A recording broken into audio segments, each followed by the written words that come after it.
In the last list, we count down my top 10 favorite missions. The missions that bring enjoyment and happiness. No matter how many times I play them, I never get bored of them. But every now and again, there's always a mission that pops up that I really don't look forward to. Why? Because I know it will bring anger and frustration. Today, we're going to talk about the missions that are so hard and so frustrating that it makes me want to go out and buy a really expensive vase just so I can take a blunt object and smash it into a million pieces. So, without further delay, here are the top 10 hardest Sly Cooper missions in my opinion.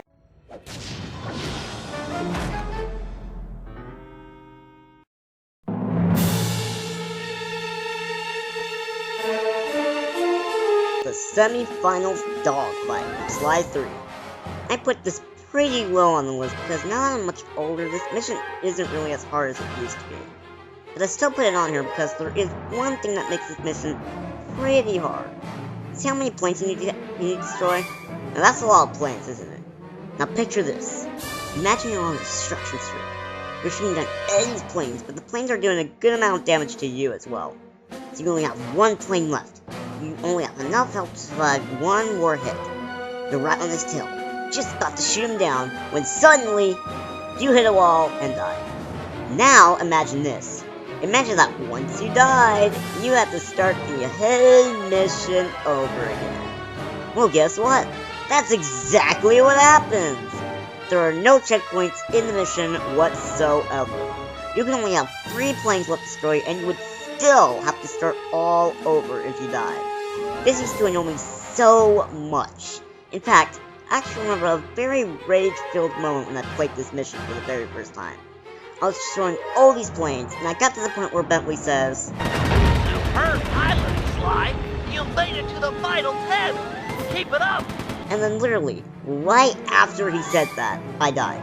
In fact, he didn't even fully finish the sentence when I died. Basically, here's exactly how it went. "Superb pilot, Sly! You made it to the final 10! Much rage occurred that day. Now, as I said before, this mission isn't really that difficult for me anymore now that I'm much older. But simply having no checkpoints in the mission, that's increasing the difficulty factor pretty high. And because I remember how much frustration this mission gave me back then, I figured it deserves a spot on this list. Dimitri's underwater missions from Sly 3. Because he joined the team so late in the game, Dimitri only got 2 levels. And let me tell you, I'm glad he only got 2 levels. Okay, so let's talk about the first problem with these missions. The controls. Use the left analog stick to look around, press the triangle button to move forward, X to move backward, square to strap to the left, and circle to strap to the right. In the Dr. M fight, you press triangle and X to go up and down instead of forward and backward. Weird control scheme, huh? And it definitely doesn't work all that well, especially when dodging sharks. And that leads me to my next problem. In the first Dimitri mission, there's a part where you have to kill sharks in order to get their bones. The only way to kill the sharks is by shooting in the mouth. But the only time they actually open their mouths is when they see you and go in to attack you. So you literally have a split second to get in a perfect shot into their mouths and then dodge out of the way to avoid getting hit. And that doesn't really work all that well. Or at least, for me, it doesn't. See, I'm the kind of guy who doesn't like to be under pressure when I'm trying to do something. So, if I'm having to worry about aiming my harpoon gun into the mouth and dodging out of the way at the same time, I'm honestly not going to do very well. It had an interesting concept, having a first-person view as you swim through the water. That's pretty cool, but the controls are really what breaks this mission for me. The Clockwork boss battle and the helicopter mini-boss from Sly 2. I decided to put both these missions in this slot because they both have a very similar formula to them. You're using a turret to fight these bosses in both missions, and they both have the same method of attack. That method being throwing 5,000 missiles at you at once. They shoot all these projectiles at you, and you have to shoot them in order to prevent them from hitting you. That's seriously all you do in these fights. Shooting down the missiles to stay alive. It's difficult and annoying because it feels like you're spending more time shooting the missiles than you do shooting the actual boss. It's annoying. I really hope we don't see a repeat of these kinds of missions in Sly 4. Because if they do, you can expect a little bit of rage in the blind playthrough. Treasure in the Depths from Sly 1. In this mission, Sly has to control a submarine and shoot a certain number of treasure chests in order to make a treasure... wait a second. How does shooting treasure chests make a random key appear? Seriously, how does that work? No! Stop! Hand over the treasure key, Raleigh. Never! Ooh, this diamond must be worth millions. Oh, wow, this is worth enough money to cover your whole retirement fund.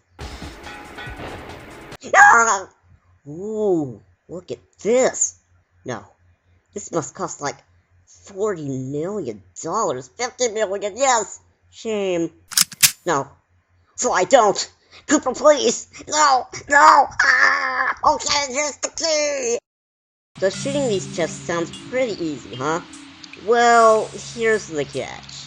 Throughout the hidden mission, crabs will be trying to steal the treasure chest, and if one, that's right, even one crab, manages to get away with one, you instantly lose the mission. It's not like, oh, if 5 get away, you lose. No.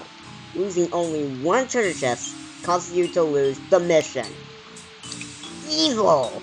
And on top of that, there's this big rock in the middle of the area, which slows you down if you're trying to stop a crab on the other side of the level. You could be on the far left and spot a crab on the far right, and by the time you get to the other side, it's already too late. It's long gone. If you ask me, Sly 1 is definitely the hardest game in the series, and having this mission on the very first world proves that. Final Legacy, aka the Dr. M boss battle from Sly 3. Out of all the final boss battles of the series, this one is definitely the hardest. At first, it doesn't seem that way.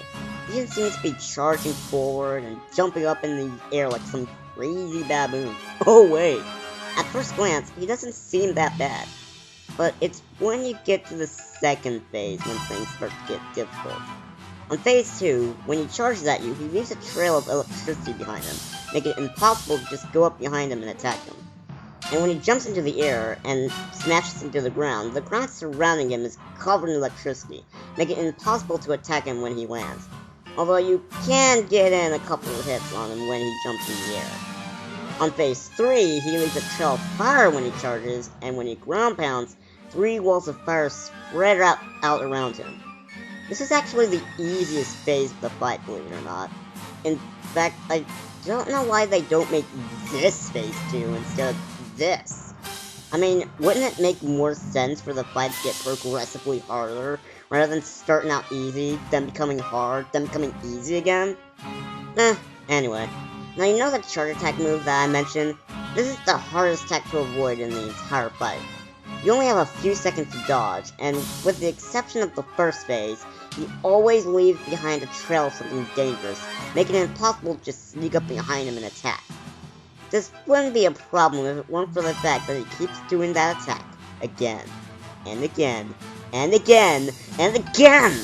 Seriously, he just keeps spamming that one attack like crazy! He has the jump attack too, but most of the time he just keeps doing this! And to top it all off, he does some serious damage to you when he hits you. Some attacks don't do much, but others? Whoa. That's a lot of health. Oh, and did I mention that he always trash talks you when you die? You're as weak as your father.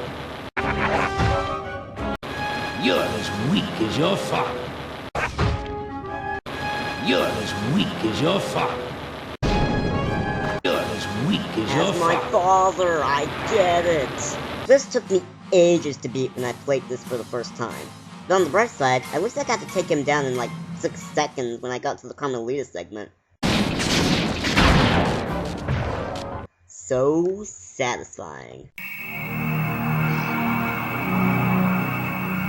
A Deadly Dance, aka the Ms. Ruby boss battle from Sly 1.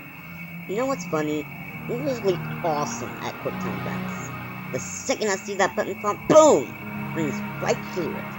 This boss fight is basically one huge quick time event, and I think it's just the timing that gets me. See, the trick is you have to press the buttons in time with the music. In time, exactly. You can't press the button a second too early or a second too late. You have to match the beat perfectly. You literally have no room for mistakes. You're a split second early, boom! In the water you go. With enough tries, I can get the beat down, but I usually carry 2 horseshoes with me, just in case. That's right, 2 horseshoes. That's how bad I am. It's a really hard fight. Oh man, if you think that's hard, just imagine how hard the boss after her will be. Oh man, I can feel the frustration already. I'm going to lose all my lives 40 times on this boss. It's going to be so...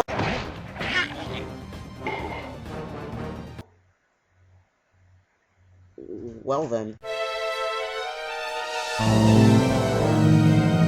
Charge TNT Run from Sly 2. Oh gosh. This mission annoys me so much.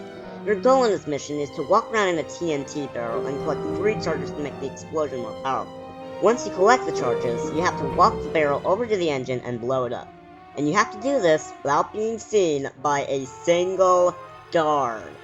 If they see you, they'll shoot your barrel and you'll instantly lose the mission. It's hard to complete this mission because, first of all, you're not allowed to jump out of the barrel until you get to the engine. So you have to get around this area without being able to jump. And second of all, these guards turn around at the most randomest times. Seriously, just when you think it's safe to just walk past him, he turns around and spots you. I mean, take this part for example. The guard is in my walking path, but he's walking away from me. So in my head I'm thinking, okay, I'll just walk behind him until he goes on a branching pathway opposite of mine. Because in the outdoor missions, with the exception of the pickpocketing missions, the guards don't have a set path. They just walk straight and then duck on one of the branching paths when the guard comes across one. So I trail behind him with that strategy in mind, and what does he do? He decides to turn around and walk towards me, thus causing him to see me. And it's not just a one-time thing.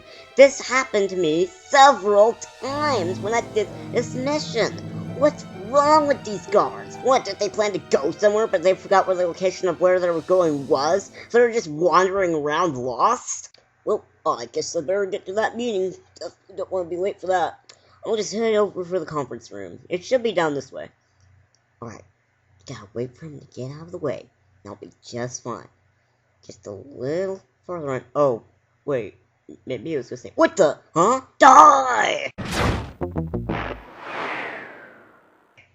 Oh man, I really gotta go to the bathroom.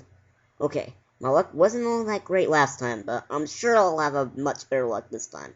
Just gotta keep following him and, hey, Tim, the bathroom's this way. Oh, thanks, but, huh? Oh, not again. Nope, not gonna fall for it this time. Nope, not falling for it again.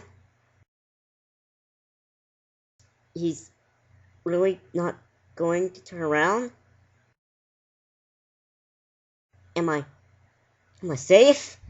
Oh yes, finally! Now I can finally get out of this barrel and, whoa, dude, you gotta come look at this!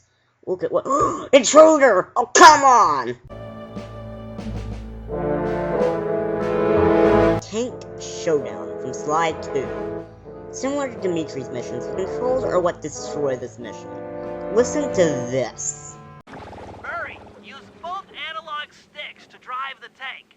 Press both up to move forward, both down to go in reverse, and in opposite directions to rotate. What?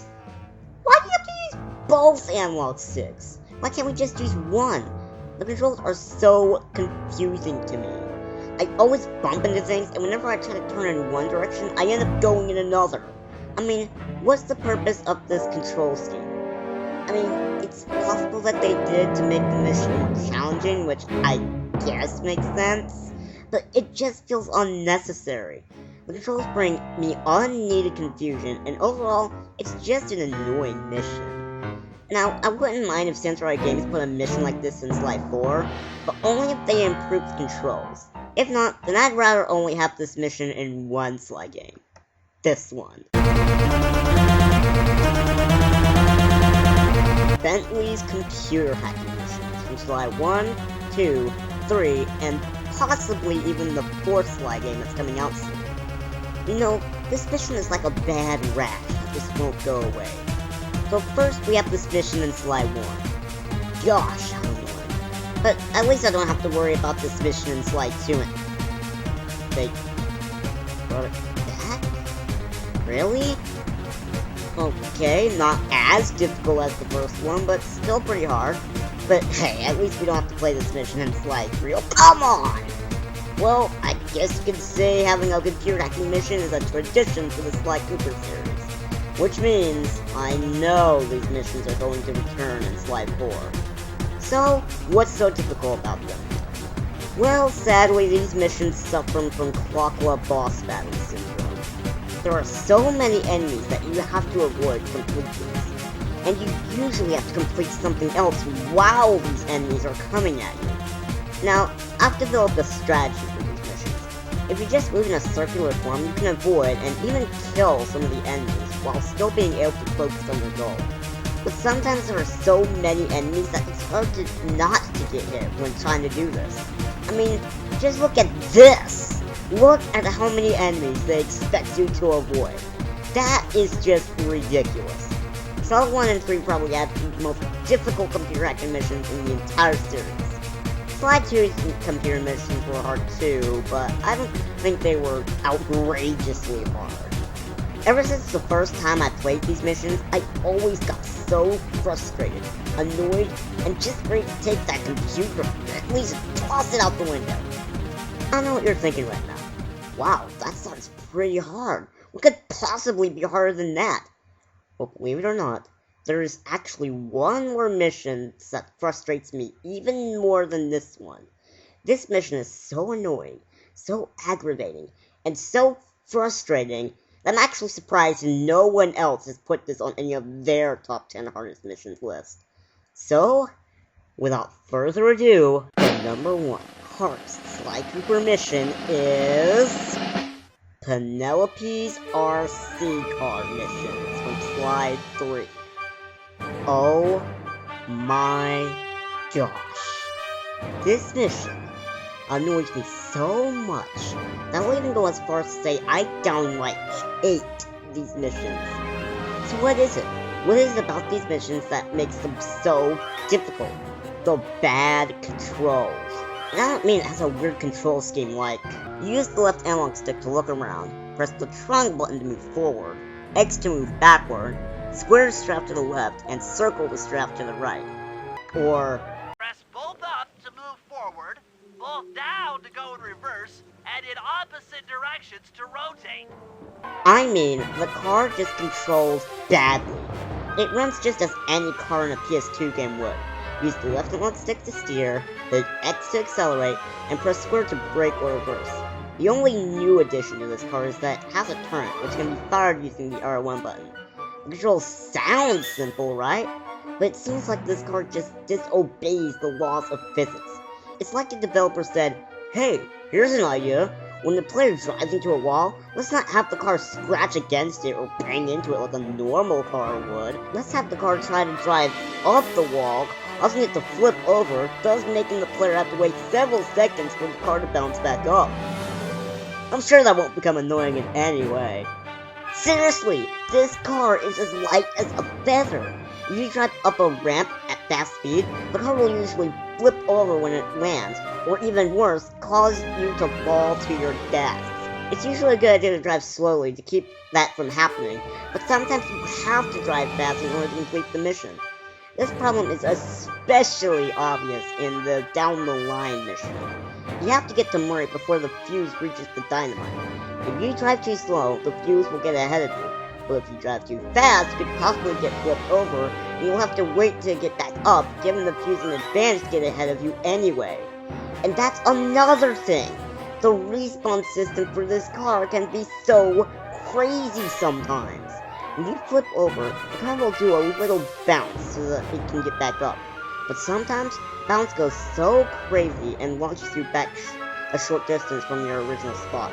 Now this bounce thing has gone crazy before, but recently when I was playing this, the bounce went so crazy that the respawn system was practically broken. Watch this. Look at that! What made the game think that I was there when I flipped over? You know, I gotta wonder, what was going through Penelope's head when she made this thing? Did she even test it before sending it out into the field? Does she care about how difficult the controls are? I wonder how she reacted when this crazy respawn happened. You're almost there, Penelope! Oh, thank goodness. I was worried I wasn't going to make it. I never had any doubt. We're almost there! Go, Penelope! Oh, yes, I knew I could do it. I knew I could pull it off.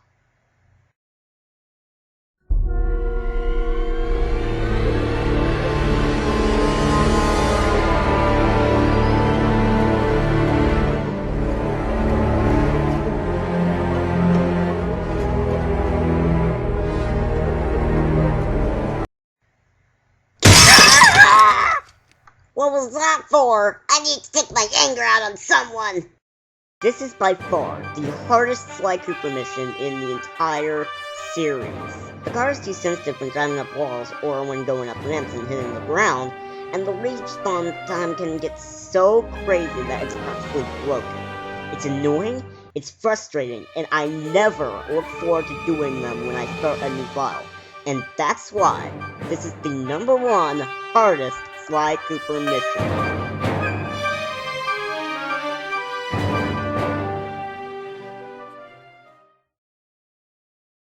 So those are the top 10 hardest Sly Cooper missions, in my opinion.